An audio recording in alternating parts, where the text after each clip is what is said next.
Britain's royal palaces.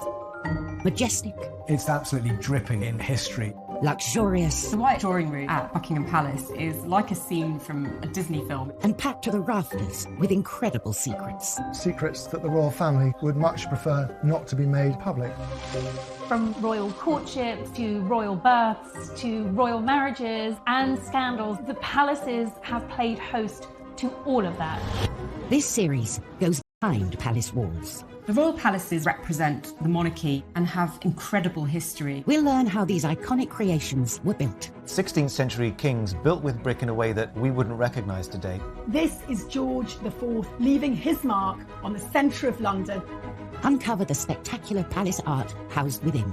The royal collection is vast, and I mean vast. It has more than 1 million objects spread across all of the royal palaces. Just imagine what has been collected over centuries.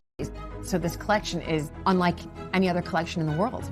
Discover their gruesome stories. It's an amazing insight into the royals' history, but also our common history. Frankly, if you're going to cut the head off a king, it's got to be done in a palace.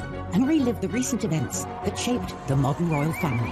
The whole case was an absolute fiasco and a huge embarrassment. The Queen was particularly aggrieved that Harry had done it in the way that he had. This is The Secrets of the Royal Palaces.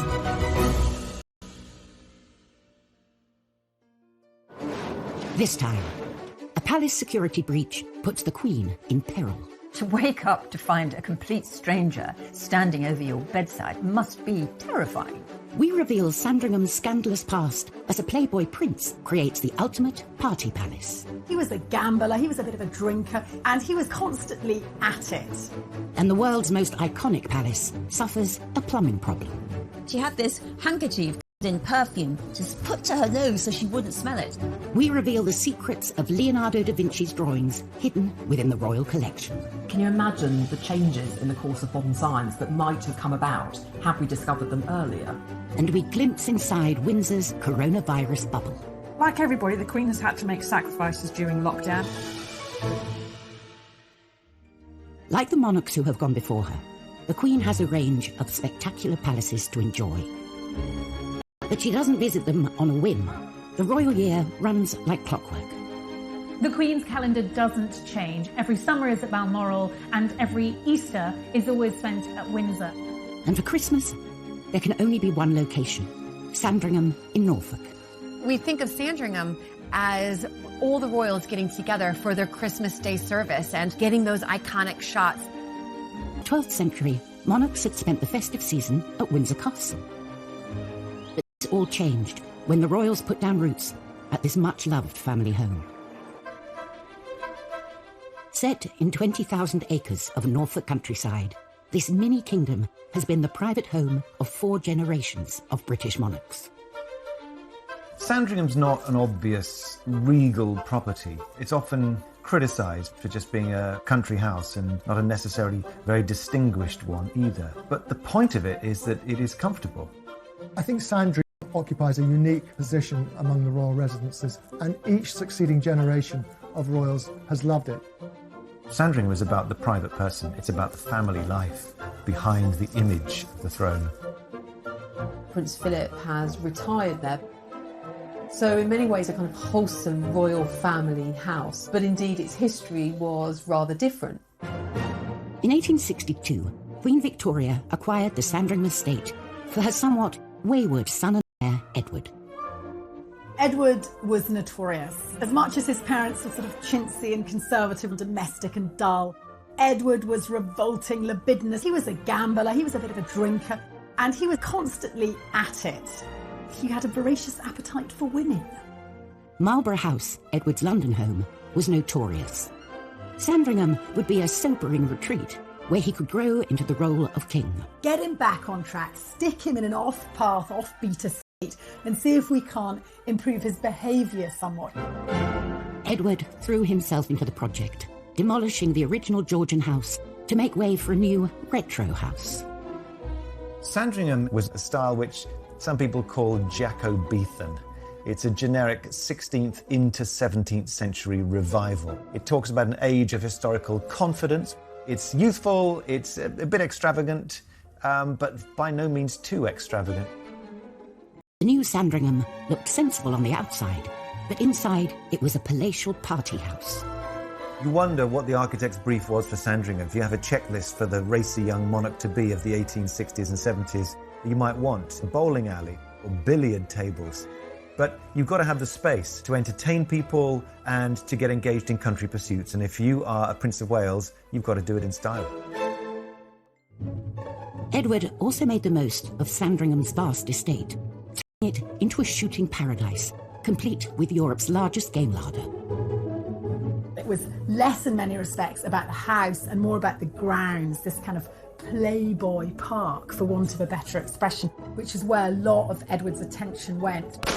They planted thickets and they imported literally bags of this, the very best shoot in England, and that really, really mattered at the time. They say time waits for no man, but at Sandringham, even the clocks were subject to royal whims. Edward was absolutely determined to try and cram in as much hunting each day as he could. And indeed, he changed the clocks to created Sandringham time to give him more daylight hours to hunt in. Sandringham time, 30 minutes ahead of Greenwich Mean Time, was the official time on the estate from 1901 until 1936. And eventually, Edward's mother got her wish, as he and his country house settled down somewhat. The thing about Sandringham is that, like its inhabitants, it grew up. It went from being a place of billiards and bowling to more cultured pursuits as Edward VII and Queen Alexandra and their children all evolved and grew up. And so the old bowling alley became the Long Library, and that's where the Queen is shown when she gave her first televised address to the nation. So it's not a fixed thing, it shows a life lived. The royal palaces serve as homes, as offices, and as bolt holes away from it all. But they all share a common purpose: to keep the royal family safe. Some were built with security in mind. Windsor is a castle. It was built to do battle. It was built to house armies. It was built to protect a royal family.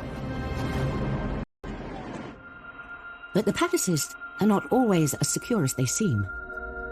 At 6:45 a.m. on the 9th of July 1982, unemployed labourer Michael Fagan approached Buckingham Palace.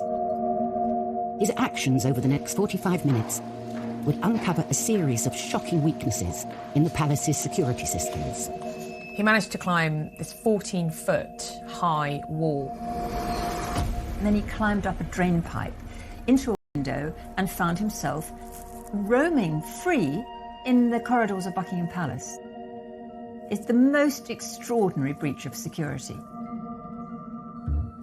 For 15 minutes, Fagan wandered around the palace. A cleaner said good morning. I think he sat on the throne. He had taken his shoes off and had no socks, so he must have looked quite a sight. But clearly, nobody took any notice. But exactly how had Fagan evaded palace security? Apparently an alarm sensor had detected his movements, but police dismissed it. The officers in that control room had been desensitised to the alarms because there was ongoing problems by them giving the palace, and no one would have known. But his early morning jaunt didn't end there. He entered a room that would turn his trespass into a worldwide scandal. At 7:15 a.m, he found the door to the Queen's bedroom unprotected. Her security detail had gone off the night duty at 6 o'clock, and nobody else was in place. And the next line of defence, her footman, was nowhere to be seen. The footman had taken the dogs for a walk, so the Queen was there on her own. Inside the bedroom, Fagan opened the curtains and woke the Queen. The sight of this slightly dishevelled man wandering into her bedroom must have been really, really terrifying for the Queen. To wake up to find a complete stranger standing over your bedside must be terrifying. The Queen pressed the alarm bell in her bedroom. But no one came. The Queen was incredibly composed. She kept Fagan talking. She remained incredibly calm. The Queen clearly got the measure of Michael Fagan, engaged him in conversation. In fact, Fagan asked for some cigarettes. Luckily, a maid who'd been cleaning nearby entered the Queen's bedroom. The maid went to get cigarettes and and with police officers. Fagin was marched out of the palace, with everyone realising the Queen had been very lucky. It was a complete and utter disaster from a protection point of view. I mean, by very good luck, Michael Fagin did not go there with the intention of harming the Queen. But it could have turned out really badly. The impact of this break-in went much further than the Queen's bedroom. The commander of A Division was forced to resign, and several other junior officers were actually disciplined and as a consequence. Changes to palace security were made, with more armed police officers and upgraded security systems. And it seemed to do the trick. Buckingham Palace remained watertight for 20 years. But in 2003, tightened security was breached to an even more terrifying degree, when an undercover journalist revealed how easy it was to get to the very heart of the royal palace. He even served the Queen and the Duke of Edinburgh their breakfast. Coming up in Secrets of the Royal Palaces, we learn how a king lost his head in front of his palace. One moment you're decorating your palace, next moment you're executed outside it. And we uncover the groundbreaking Leonardo da Vinci drawings that lay hidden inside Windsor Castle. For about 250 years, these discoveries lay secret, hiding in the royal collection.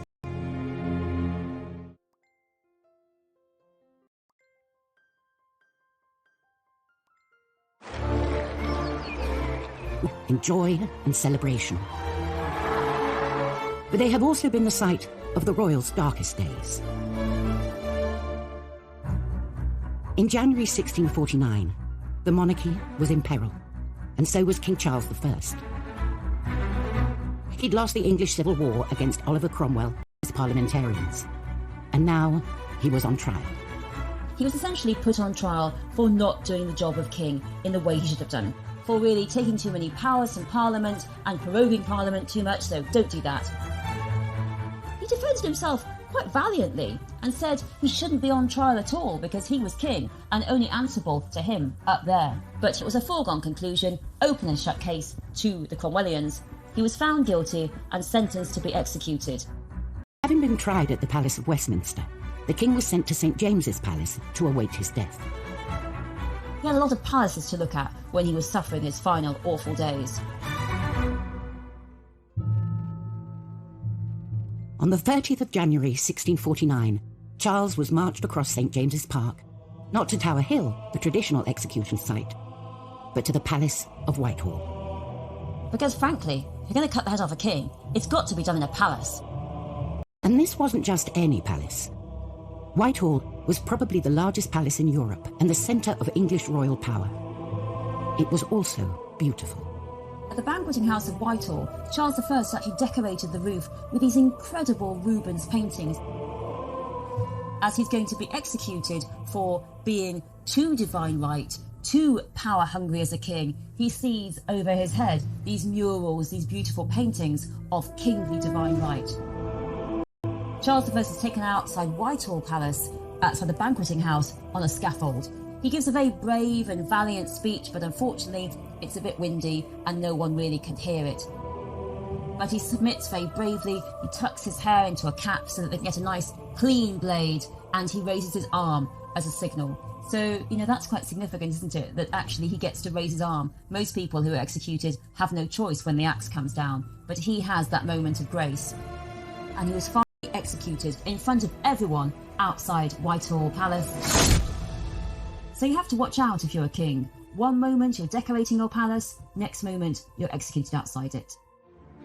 Charles I lost his throne and his head, but he left an incredible legacy, a collection of artworks that will become the basis of the royal collection. Charles I was a great lover of the arts. He recognised the power of collecting, the power of art to showcase the strength of the monarchy and of the court. When the monarchy was restored, the collection boasting over 1 million items. Some are proudly displayed on palace walls, and others are carefully archived and rarely seen. Windsor Castle's print room is home to an extraordinary collection of some 600 drawings by Leonardo da Vinci. Leonardo da Vinci has rightly been recognised as one of most incredible minds of all time. This collection was acquired by Charles II, who came to the throne nearly 150 years after Leonardo's death. Both men shared a passion for the arts and science. Charles II was known as the Merry Monarch. He had spent years in exile after the beheading of his father, Charles I. And when he came back, he was absolutely determined to invest in the arts and in the sciences. That was going to be his legacy. He founded the Royal Observatory, he sponsored the Royal Society, which was the oldest scientific institute anywhere in the world. For hundreds of years, this collection of drawings has been kept hidden at Windsor, where only a privileged few could view them, including a young Prince Charles. As a boy, Prince Charles was rather taken by these drawings and spent some time with archivists looking at them. And when he later told the family what he'd been doing, they thought it was all rather strange because, of course, they'd all been outside messing around on horses, and he had been locked inside looking at the drawings of Da Vinci. In 2019, the public were allowed a glimpse of this rare collection, as hundreds of them went on display at Buckingham Palace's Queen's Gallery. 2019 was a mesmerising moment. They'd always been lent in small numbers to individual exhibitions, but there was a huge exhibition at the Queen's Gallery. Actually, these drawings were never intended to be seen at all. Leonardo used them as his laboratory to explore new ideas, particularly in the field of human anatomy. The things he discovered were revolutionary. Really minute anatomical drawings that can still help anatomists today. For about 250 years, these discoveries lay secret, hiding in the royal collection. But can you imagine the changes in the course of modern science that might have come about had we discovered them earlier? But the drawings had still more secrets to reveal. Secrets that would lie hidden to the naked eye. Royal palaces house not only priceless treasures and centuries of history, but also the royals themselves. Keeping the palaces safe and secure is of paramount importance. In 1982, Michael Fagin's intrusion into the Queen's bedroom revealed the cracks in Buckingham Palace's defences. 20 years later, they would be tested again, but this time the intrusion would go unnoticed. In 2003, Daily Mirror journalist Ryan Parry decided to put royal security to the test. Could he get into Buckingham Palace by applying for a job there?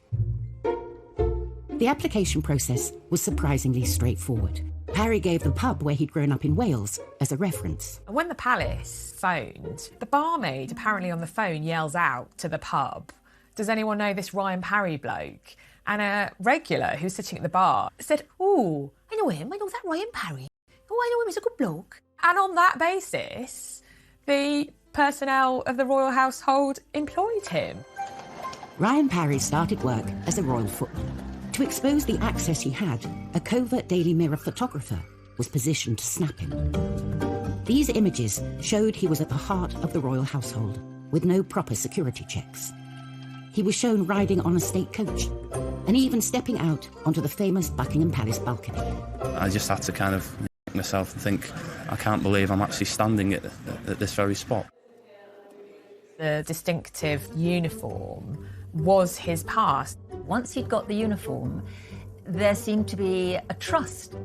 He used his access to all areas to nose around the whole palace. He even served the Queen and the Duke of Edinburgh their breakfast, and he took photographs. It was the most extraordinary scene. They had their cornflakes and cereals in Tupperware boxes.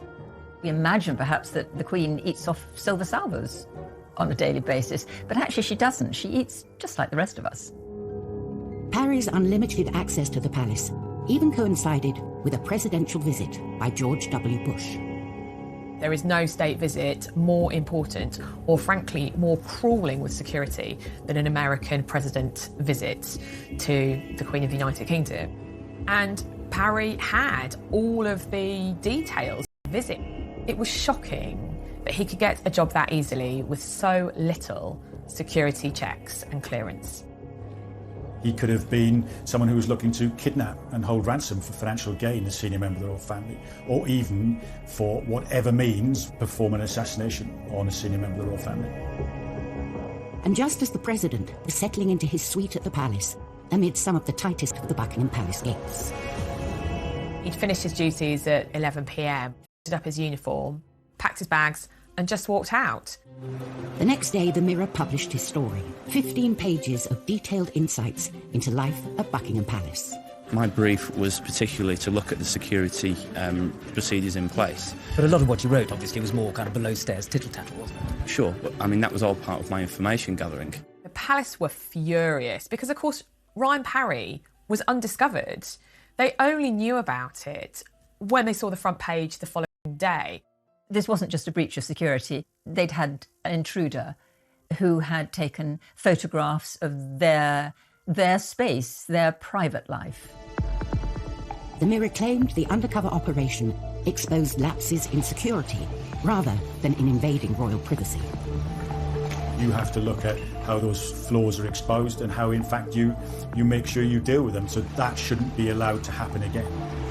An inquiry into the incident, to a new vetting procedure being introduced to ensure the palace is kept watertight. But for those tasked with keeping the royal palaces secure, the challenges remain. Palaces and castles are not prisons. You don't have ack-ack guns, you don't have huge amounts of barbed wire. And the royals themselves do not want the intrusion, so you have to balance that their homes with security, and it's not an easy job. Still to come on Secrets of the Royal Palaces, we reveal Windsor Castle's invisible Leonardo da Vinci drawings. It's an incredibly rare privilege to be able to see them in the flesh. They're not normally able to be on display. And we glimpse inside Sandringham's most private of rooms, where one Thomas Crapper spared the blushes of the prince's mistresses. They would have had to have put up with gross, handsy Edward, but they could have at least lushed away their own detritus.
The royal palaces are home not only to the royal family, but to some of the most important artworks on the planet.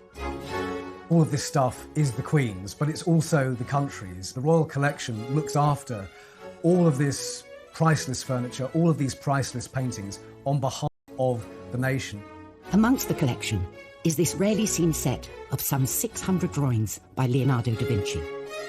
Acquired by King Charles II over 350 years ago, they're still revealing their secrets today. One of the things that would have really appealed to Charles II as both a collector and someone with quite a scientifically inclined mind was Leonardo's mirror writing. Many of the drawings are covered in a strange handwriting, and this was Leonardo's secret shorthand. It was also mirrored, so it only reads properly from right to left if you hold it up in front of a mirror. We're not entirely sure why he did it. One, he wouldn't be smudging his own ink as he went. To me, it really looks like it's coded. So perhaps he used mirror writing in order to protect his ideas from people that might wanted to steal them. But these weren't the only secrets the collection was concealing. Among Leonardo's most beautiful sketches are pieces of paper that seem like they are completely blank. Over the centuries, the drawings had faded. But under UV light, they are revealed.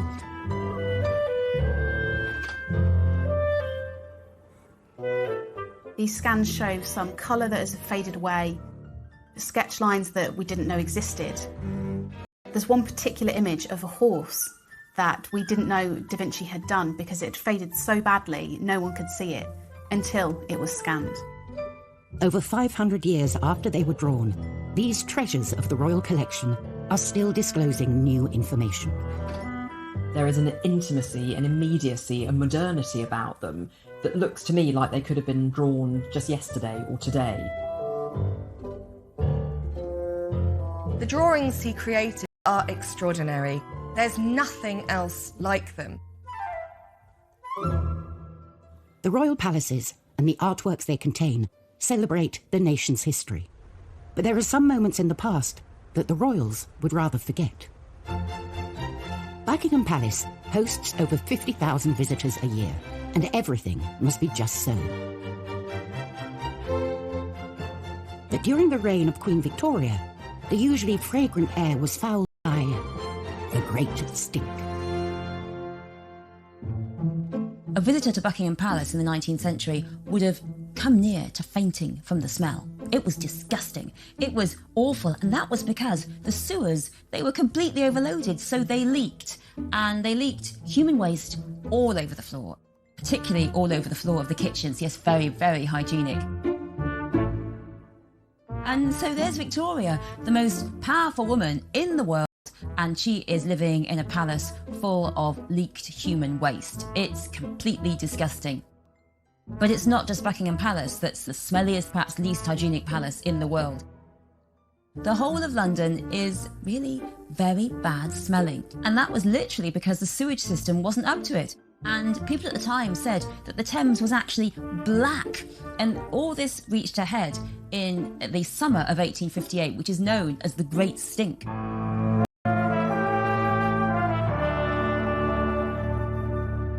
And Queen Victoria herself, well, she soldiered on. But there was steamer that was really one of the sights of London at the time. And Victoria was ready. She was a prepared kind of queen. She had this handkerchief covered in perfume just put to her nose so she wouldn't smell it. But even, she said, after 2 minutes, she couldn't cope. So she had to say to the boat, go back to Buckingham Palace. She really felt she was about to faint. She said to her daughter Vicky that she'd been half poisoned by the smell of the Thames.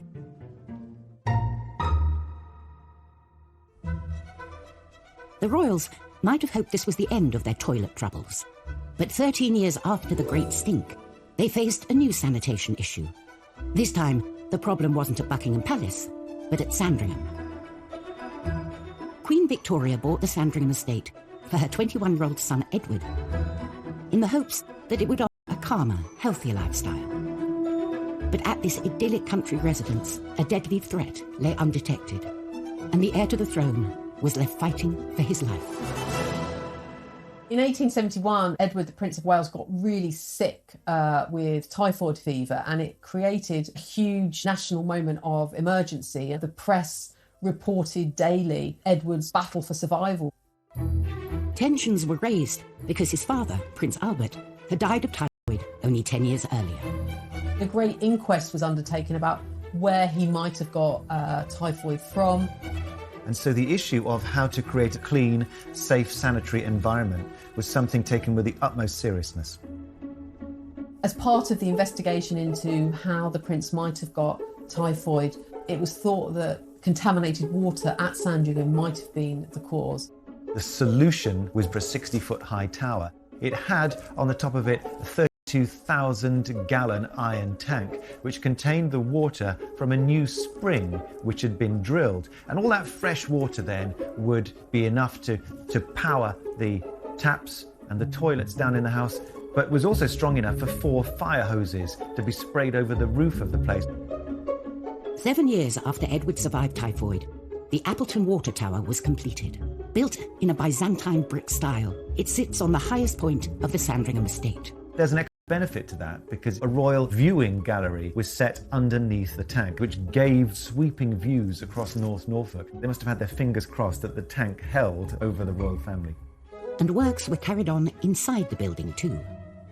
For the palace loos, Edward brought in the best. Thomas Crapper's name echoes down the ages. He was celebrated for being a great sanitation engineer. He went from toilets being bog standard to creating a new standard for bogs. He's not the inventor of the flushing loo, but he's one of the men who patents it and makes... Created all of the sanitation for this new house, including 30 cedar-seated toilets. And they were things of great beauty. For Edward, such pretty porcelain was certainly an added attraction. He was well known for keeping a string of pampered mistresses. So for his mistresses that are allowed to come to Sandringham, and they weren't all, but certainly Lily Langtry did, and we know that in the latter years Alice Keppel came to Sandringham, they would have enjoyed a flushing loo. They would have had to have put up with gross, handsy Edward, but they could have at least lushed away their own detritus. So there is always an advantage to being the lover of royalty.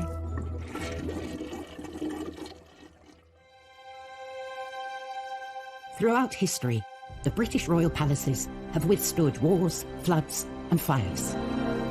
But in 2020, the world faced an unprecedented threat. As the deadly coronavirus pandemic took hold, palace officials scrambled to protect the Queen. Probably more important that the Queen is isolated than anybody else. The government depends upon her. So were she to succumb to the pandemic, it would be an extra crisis. Then, aged 93, the Queen and Prince Philip, almost 99, were considered at extreme risk. 4 days before the rest of the country officially locked down, the Queen left the capital and was whisked away to Windsor Castle. Having a castle like Windsor Castle to lock down in is almost ideal. It's built as a fortress. But even Windsor Castle would need an extra line of defence against this new enemy. So the royal household set up something known as HMS Bubble, sort of a social bubble, if you like, within Windsor Castle. HMS Bubble consists of a team of 22 loyal staff members who supported the Queen and the Duke through lockdown. Like everybody, the Queen has had to make sacrifices during lockdown, and she's managed to pare her staff down to just the basic 22. You know, a couple of chefs, an army of gardeners, a valet or two, some housemaids, housekeepers. I don't think she'll be making her own dinner quite yet, but it's definitely a stripped-down version of the huge amount of staff and courtiers she normally has. Before entering Windsor for their 3-week shift, every member of staff would have to undergo a week's quarantine and COVID testing. You're dealing with an invisible enemy. With the virus, it only has to come in that secure bubble that you've created. Getting it wrong is not an option. Despite the strict new measures, spirits in Windsor remained high. Prince Philip was particularly amused by the use of the phrase bubble, because back in the 50s and 60s he was referred to in some quarters as the big bubble, which was of course Cockney rhyming slang, bubble and squeak for Greek. So the first number... But even with palace doors firmly shut, the world was allowed a rare glimpse inside Windsor and the other royal homes. I'm very glad to be able to join you today. One of the big revelations of lockdown has been being able to see into everyone's homes. The Queen on the phone to Boris Johnson during one of her weekly audiences, using the old-fashioned 1970s telephone surrounded by corgi ornaments. Every surface that is flat in their homes is covered in clutter. These are homes of people who never do their own dusting. She may not do her own dusting, but the Queen and her team have successfully managed to keep her palace COVID-free. Coming up on Secrets of the Royal Palaces, Prince Philip's controversial plans for Sandringham cause a royal family feud. The Queen Mother, she was horrified that a house that she loved might be threatened with demolition. And we reveal the strict protocol surrounding the royal tartan. It is the most exclusive fabric that anyone could wear in the world.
Sandringham. This traditional country house is much loved by the royal family, and by one senior royal in particular. Sandringham Estate is really the kingdom of Prince Philip. It was given to Prince Philip by the Queen after her accession, and the fact that he's retired there really shows that it's there that he feels most at home. But the old house hasn't always enjoyed universal acclaim. If you look at the critiques of Sandringham, it's never held up as a fine piece of architecture. In fact, it was said under George V that there wasn't one fine stick of furniture or bit of art in the place, with the exception of some tapestries. Philip had his sights set on a rather radical makeover. It might surprise us to think of the Duke of Edinburgh suggesting that Sandringham should be demolished. But once upon a time, he did that in 1960. If Sandringham needed to be swept with a new broom, the Duke of Edinburgh was the man to wield it. Philip carved out this role as a bit of a moderniser. Now, that's not how we'd see him today, but give the guy a break. He's in his 100th year. Prince Philip proposed that it should be pulled down and the dusty old rooms might be replaced with something altogether more modern and befitting of a 20th century monarchy. He looked to an architect called David Roberts, who'd used a brick modernism, large windows and open planning to create new types of space and lots of light. Amidst an atmosphere of post-war optimism, the Queen was sympathetic to Philip's modern ideas. But then the Duke came up against a formidable opponent.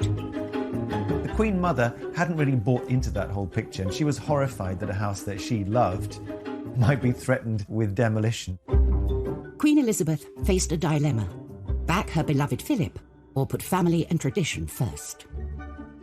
This isn't just a royal residence. It's somewhere that the Queen is hugely emotionally invested in. Her grandfather and her father adored Sandringham. Ultimately, the Queen Mum got her way. The Queen rejected Philip's plans, and the nation was spared the 1960s concrete palace.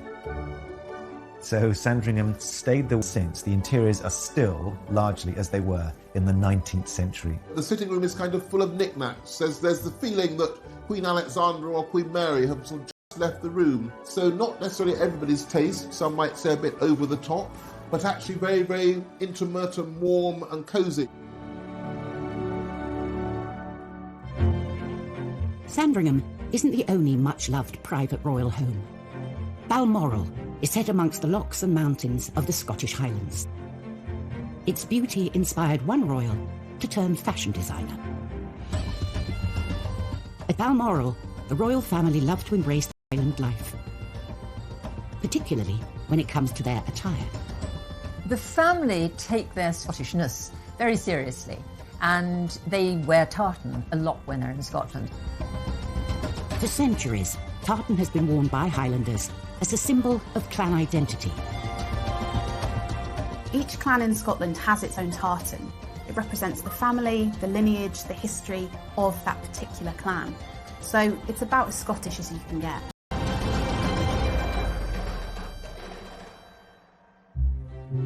When Victoria and Albert bought Balmoral, they were keen to look the part. But as a non-Scot, Albert had no tartan. So he decided to design his own. The Balmoral tartan that was designed by Prince Albert, and it's grey and red and black. It's quite distinctive. The mottled grey background of the Balmoral tartan is supposed to represent the granite that can be found locally around Balmoral. It was slightly amended by Edward VIII, so now the version we have today is similar but slightly softer in tone. But what makes the Balmoral tartan so unique is its exclusivity. The use of the fabric has for many years been strictly controlled. The Queen is the person who has to decide if anyone else is allowed to wear it, so even those in the royal family have to get her permission. But there are a few chosen non-royals who are permitted to wear the tartan.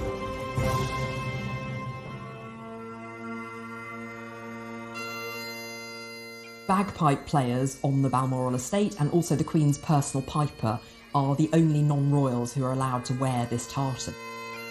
So, unless you're on first-name terms with the Queen, you're going to have to take up the pipes and move to Balmoral if you want a chance to wear this unique royal tartan. It is the most exclusive fabric that anyone could wear in the world. Next time, at Highgrove, Prince Charles turns his country residence into Fort Knox. If you ever go to Highgrove, you won't see the security. It's invisible. At Kensington Palace. Battle of wills between the Duchess and Conroy on one side and Victoria on the other. And at Sandringham, a witness from Prince Philip's crash reveals what really happened. The driver couldn't move. It was quite obvious it was Prince Philip.